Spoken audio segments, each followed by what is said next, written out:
All right, kiddos, it is that time where I send you a new focus wall video. And this focus wall book this week is the Salamander Room. And this is a really, really cool book. We are going to be doing something called visualizing when we listen to this book. And visualizing is when, let's see if I can find my page, is when you're creating pictures in your mind about what you're reading. And so I like to think about it, ooh, my chair's wiggling all over the place. I like to think about it like you're creating a movie inside your head. So it says, just like a movie, the image in your head should change as you read or listen to the story. So I like to think about it like when you're reading chapter books and there's not pictures on every page, you can visualize or create a picture of what is going on those pages. Especially when you get older and you read more chapter books, there's really not going to be a lot of pictures. Another word for visualizing is creating a mental image, and that just means a brain picture. And a mental image is what good readers do. They make pictures in their heads to help them understand the story. So remember, anytime we talk about a comprehension skill, it's to make us become better readers.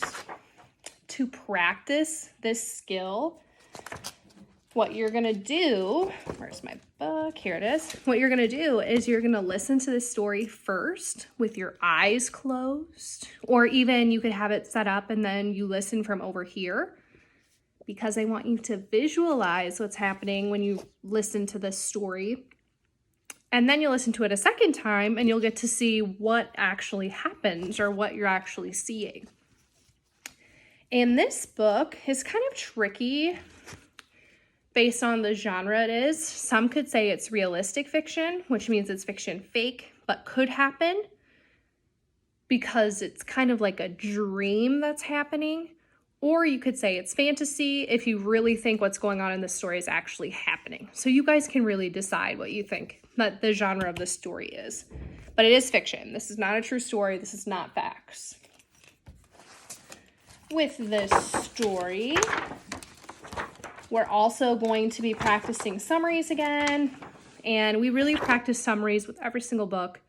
Somebody wanted But So Then, except for nonfiction books, it's kind of hard to do nonfiction summaries because there's really not a main character or a problem.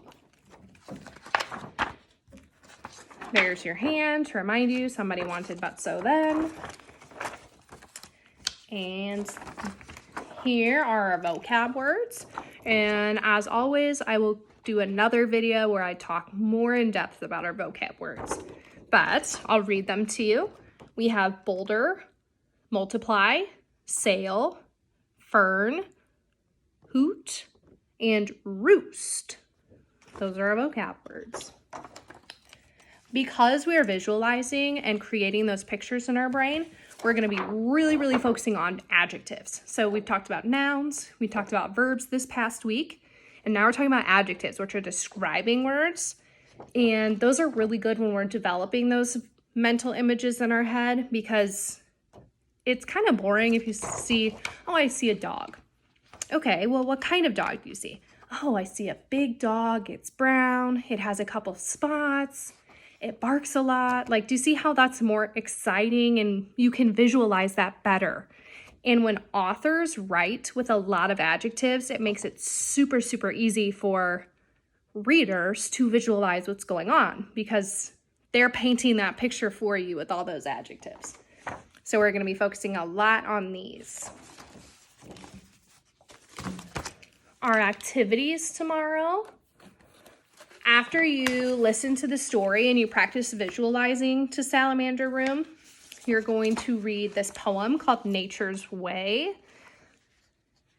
And you're going to be doing this activity with it, and it's 5 senses visualizing. So we're going to talk about what you're seeing, what you would smell, what you would taste, what you would hear, and what you would touch. And so again, this is visualizing. There are no pictures. I mean, there's a tree here, but there are really no pictures here. And so you'll listen to it and you'll think in your head, if I was in this poem, what would I see? What would I be smelling? And this is really just stretching your brain and helping practice using mental images and visualizing. And we'll do two more poems with the same skill to really get good at this. I think you guys will like this. You have an adjective flap, which again goes with like our 5 senses kind of. Size, shape, color, and texture. And the words you're gonna get, you decide, does this describe something's size, shape, color, or texture? Texture is kind of how it feels. Like this, you can see it's really soft and really fuzzy. So that would be a texture. So you'll decide if these words are size, shape, color, or texture. You will get a reading log again. You will get a phonics poem.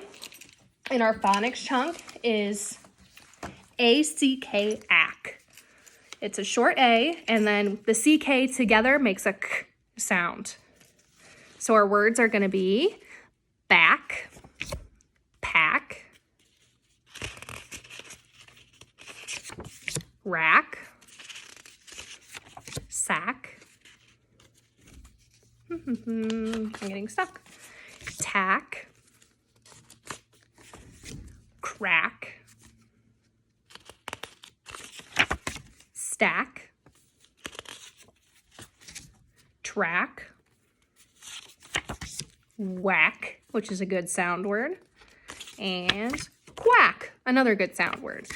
So our word chunk is ACK, short A, plus CK together makes a K sound. And our poem, you'll be looking for ACK words. We are going to start something new this week. I've been having you do a spelling menu activity every single day. Instead, I'm going to have you do 2 a week, so we'll alternate. And you'll either do a spelling menu activity or you will do a row or 2 on this. It's like a daily language, so you're really going to practice grammar, spelling, punctuation, and by the end of the week, I want you to have this all filled in. So you can do 2 a day, maybe you do 3 one day, whatever you would like to do. Maybe do 1 and then 4, but you only need to do 2 spelling menu activities. So you can pick 2, and then I want you to try to finish this. So that's new this week. And I believe that is all. It seems like a lot, but I promise you, once you get going, you'll have a lot of fun with these activities, especially with the visualizing. And I think that's it. So good job again this week. I look forward to seeing all of your posts next week about the Salamander Room. I love the skill visualizing. I think that's a really fun one. So I can't wait to share visualizing with you. And we will have reading group and we'll practice this with our books too.